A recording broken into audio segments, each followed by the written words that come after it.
Instagram live पर विधर्मी युवके भगवान श्री राम માટે અભદ્ર કોમેન્ટ કરતા નવાપુરા વિસ્તારમાં બે કોમના ટોળા સામસામે આવી ગયા હતા અને ભારે પથ્થરમારો કર્યો હતો।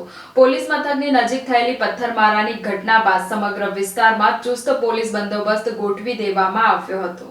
प्राप्त माहिती अनुसार वडोदरा शहरना राजमहल रोड पर मोबाइल एसेसरीजनी दुकान धरावता जतीन पटेले दुकानमांथी एसेसरीजनी ऑफर माटे इंस्टाग्राम प्रोफाइल पर लाइव कर्युं हतुं। आ लाइवमां पादराना शाहिद नामना युवके भगवान श्री राम मामले अभद्र कॉमेंट करी हती, जे कॉमेंटना પડઘા शहरना नवापुरा विस्तारमां पड्या हता। नवापुरा पोलीस मथकनी सामेना भागे गत मोडी रात्रे कॉमेंटनी अदावत राखीने हिंदू मुस्लिम टोळाओ सामसामे आवी गया हता અને ભારે પથ્થરમારો શરૂ કરી દીધો હતો। પથ્થરમારામાં વાહનોનો તોડફાડ પણ થઈ હતી। ઘટનાની જાણ થતાં પોલીસ કાફલો સ્થળ પર દોડી આવ્યો હતો અને મામલો થાળે પાડવા ચાપતો બંદોબસ્ત ગોઠવી દેવામાં આવ્યો હતો। ઇન્સ્ટાગ્રામ કોમેન્ટના કારણે સર્જાયેલી તંગદિલીમાં પોલીસે રાત્રે જ પાદરાના શાહિદ નામના યુવકની ધરપકડ કરી લીધી હતી, જ્યારે પોલીસ મથકની બહારના ભાગે પણ મોડી રાત્રે ટોળા એકત્રિત થઈને ભારે સૂત્રોચ્ચાર કર્યા હતા। સમગ્ર ઘટનામાં ડીસીપી સહિતના અધિકારીઓએ સત્વરે મામલો સંભાળી લઈને સ્થિતિ કાબૂમાં લઈ લીધી હતી।